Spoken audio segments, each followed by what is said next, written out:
Welcome to Amateur Redneck Workshop. I'm Harold, and today we're going to move a Bridgeport mill. You know, the old geezer didn't finally get a Bridgeport. One of my viewers contacted me and said that he had a mill sitting on a pallet in his garage, and he also had MS, which is not a good combination when you've got a mill to get off of a pallet. And he wanted to know if I could help him, you know, get it off the pallet and locate it. And I said, certainly, I'll show up and do that. And I thought, well, now I've never moved to Bridgeport in my life, so it's always good to have somebody around who knows what they're doing. And I thought of another viewer of mine, Jorian Khan. I know that he's moved several mills, in fact several lately. So I called him up, or rather texted him. You don't call young folks, you know, they don't do that. But anyway, I texted him and told him about the situation. He said, yeah, he'd show up. And we set a time and a day and everything, and went over there and we moved this mill. And so that's what the majority of this of this video is about. Now I took 2 hours of mill moving video and condensed it down to 12 minutes, and then I've gone back and I've condensed it down even further because I asked myself that question: how interesting would it be watching a couple of three guys move a mill? Well, it's right up there with paint drying, I think, you know, at least it would be to me. So I squeezed her down, you know. So this shouldn't be a very big video today at all. Let's get on with the moving stuff here. And I got something else I'll show you before I start. I bought another torch for the plasma cutter. All right, there's the new torch. It's straight up and down. It's a little bit bigger here than the old one, so I'm going to make it so that I can swivel it around, you know, to get it really straight up and down. The other torch, every time I made a cut, it was on an angle, and I hinged it so I could move it and it still cut on an angle. So I'm not sure what the heck that's all about, but when I finish up making a new mount for this one, I'll be able to wobble it around in all kind of different angles and get it right. I got it from Amazon, and it took the usual 6 weeks to come from the usual country.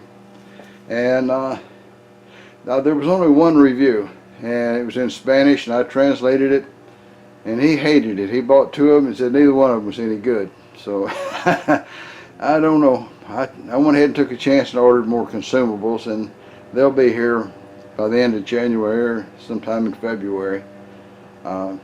This is one of the problems in using foreign stuff. If I was rich, I'd have a Hypertherm or a Lincoln, and I know everything would be great, but I'm not rich, so there you are.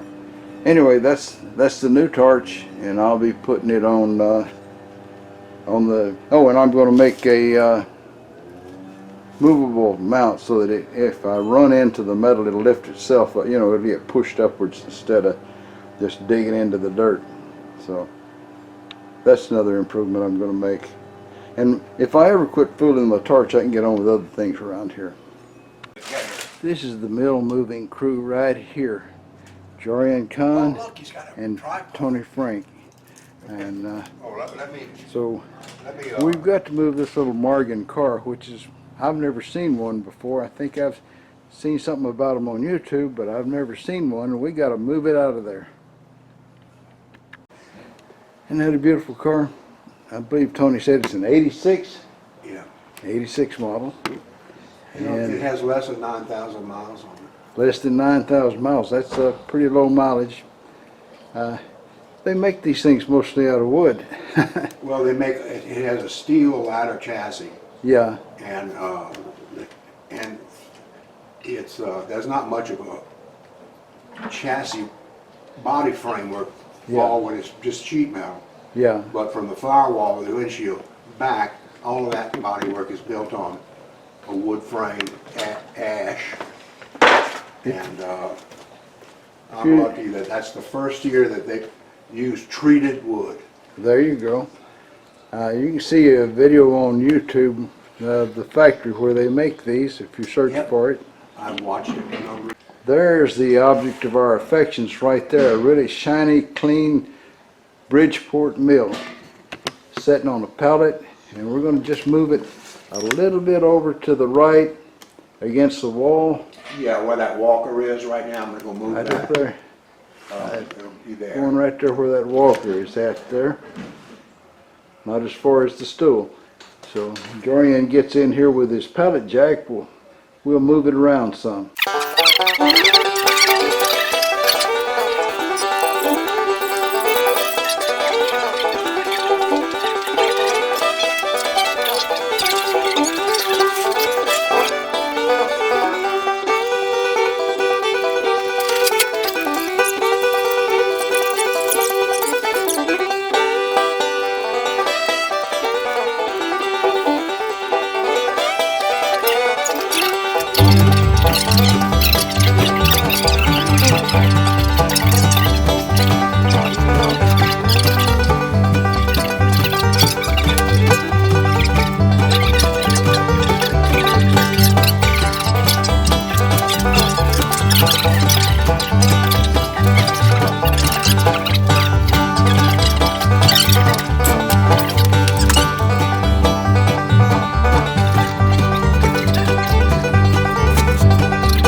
It's in the perfect spot. I think you did real good.